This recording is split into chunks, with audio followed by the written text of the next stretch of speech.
Equity shares with differential rights के इस तीसरे भाग में आपका पुनः स्वागत।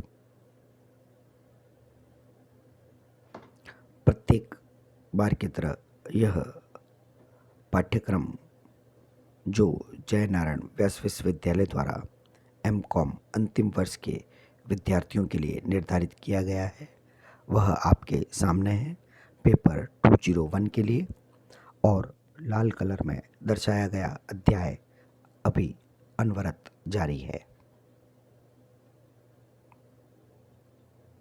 अध्याय का नाम है equity shares with differential rights, समतांश जिनके पास विभेदात्मक अधिकार होते हैं।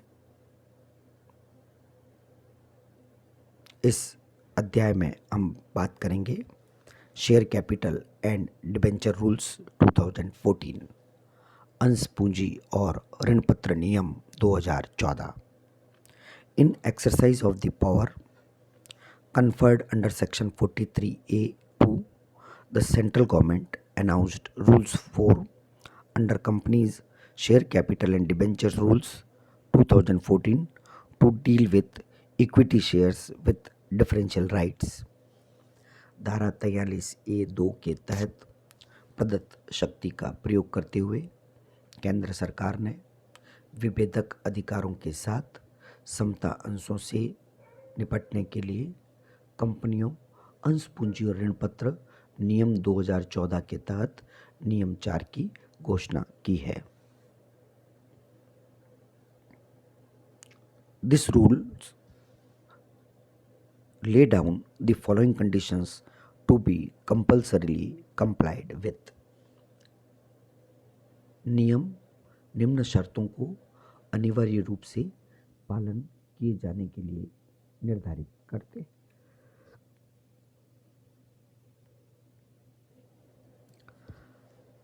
इन नियमों में निम्न शर्तों का पालन अनिवार्य किया गया है। A, the articles of association of the company authorises the issue of shares with differential rights. Company के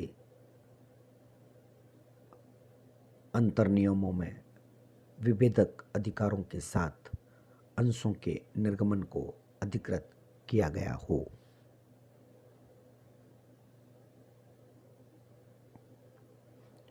बी, अंशों का निर्गमन अंशधारकों की सामान्य बैठक में पारित एक सामान्य संकल्प के लिए अधिकृत है, बशर्ते कि जहां किसी कंपनी के समता अंश एक मान्यता प्राप्त स्टॉक एक्सचेंज पर सूचीबद्ध है।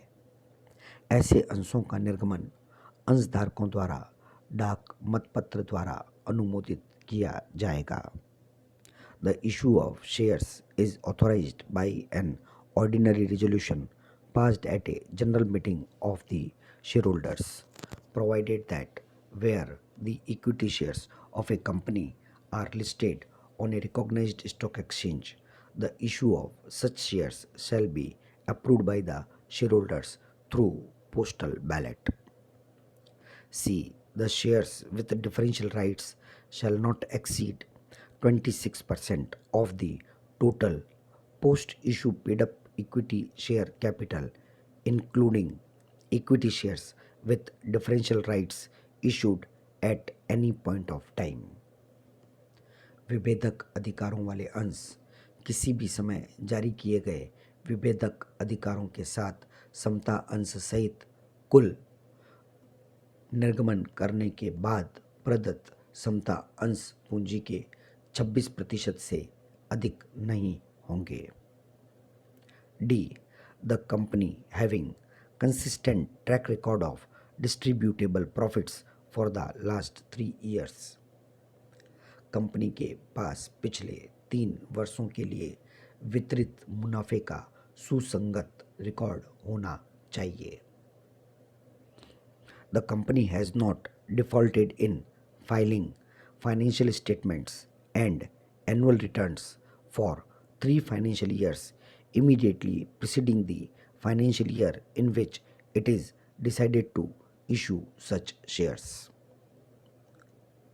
कंपनी ने वित्तीय विवरण दाखिल करने में चूक नहीं की है और वित्तीय वर्ष के तुरंत पूर्व के 3 वित्तीय वर्षों के लिए वार्षिक रिटर्न जिसमें इस तरह के अंश जारी करने का निर्णय लिया गया है उसमें किसी प्रकार की कोई चूक नहीं होनी चाहिए।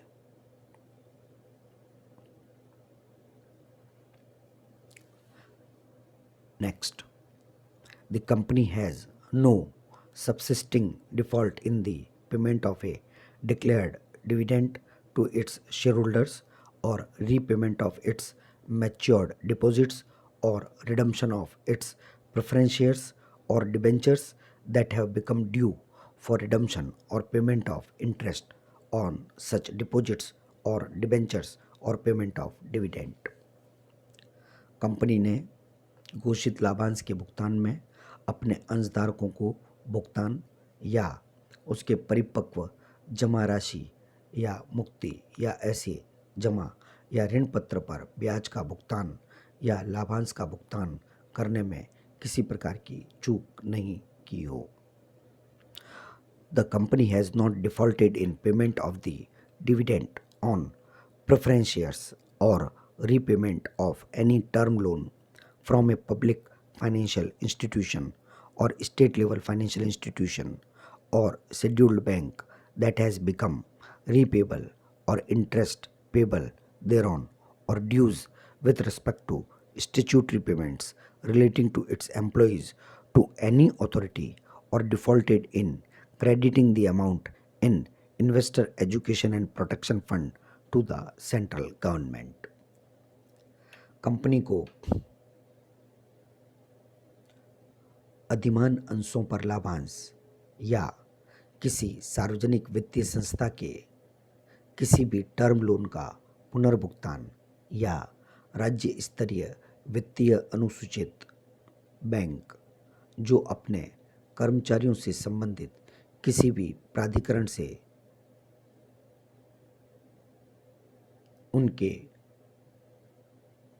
कानूनी भुगतानों का किसी प्रकार का जमा करने में चूक अथवा केंद्रीय सरकार को निवेशक शिक्षा और संरक्षण कोष में राशि के भुगतान में चूक नहीं होनी चाहिए।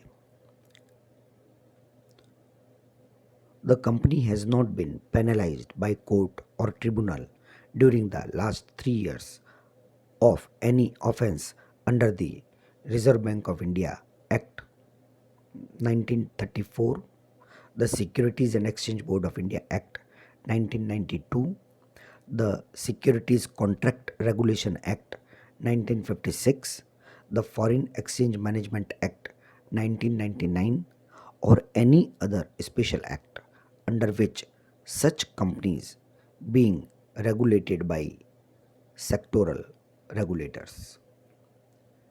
किसी भी अपराध के लिए पिछले 3 वर्षों के दौरान अदालत या न्यायाधिकरण द्वारा कंपनी को दंडित नहीं किया गया है। रिजर्व बैंक ऑफ इंडिया अधिनियम 1934 के अंतर्गत, प्रतिभूति और विनिमय बोर्ड अधिनियम 1992 के अंतर्गत, प्रतिभूतियां अनुबंध अधिनियम 1956 के अंतर्गत, विदेशी मुद्रा प्रबंधन अधिनियम 1999 के अंतर्गत, अन्य विशेष अधिनियम जिसके अंतर्गत ऐसी कंपनियां क्षेत्रीय नियामकों द्वारा विनियमित होती है।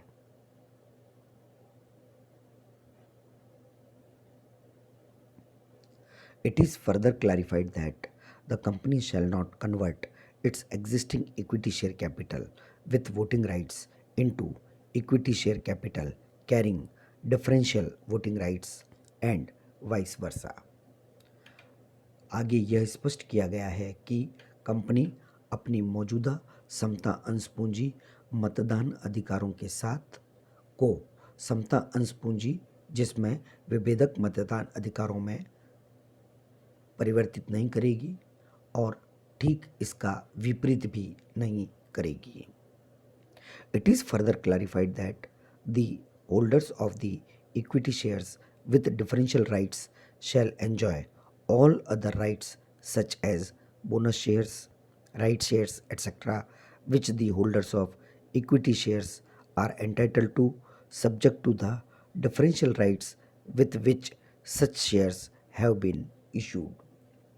आगे और स्पष्ट किया गया है कि विभेदक अधिकारों के साथ समता अंशों के धारक अन्य सभी अधिकारों को प्राप्त कर सकेंगे, जैसे बोनस अंश, अधिकार अंश आदि, जो समता अंशों के धारक के हकदार हैं।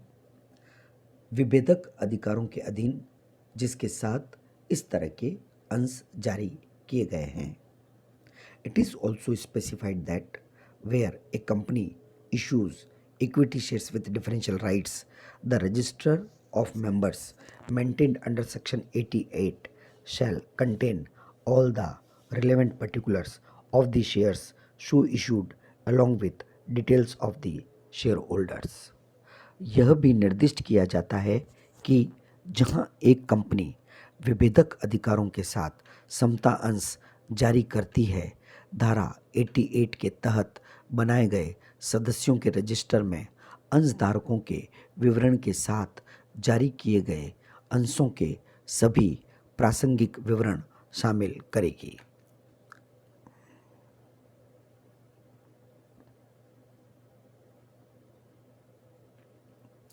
It is further provided that for the purpose of this rule, it is hereby clarified that differential rights attached to such shares issued by any company under the provisions of Companies Act 1950 shall continue till such rights are converted with the differential rights in accordance with the provisions of the Companies Act 2013. आगे यह भी बताया गया है कि इस नियम के प्रयोजन के लिए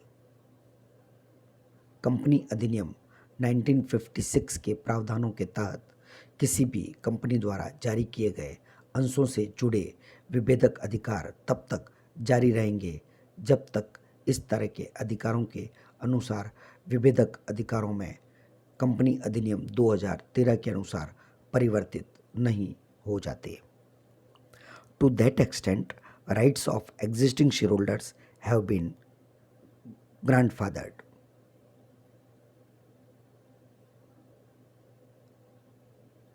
मौजूदा अंशधारकों के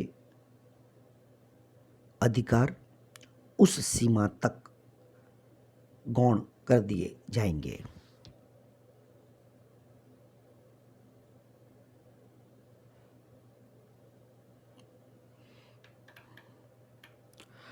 It must be appreciated that issue of equity shares with differential rights comes with a cost.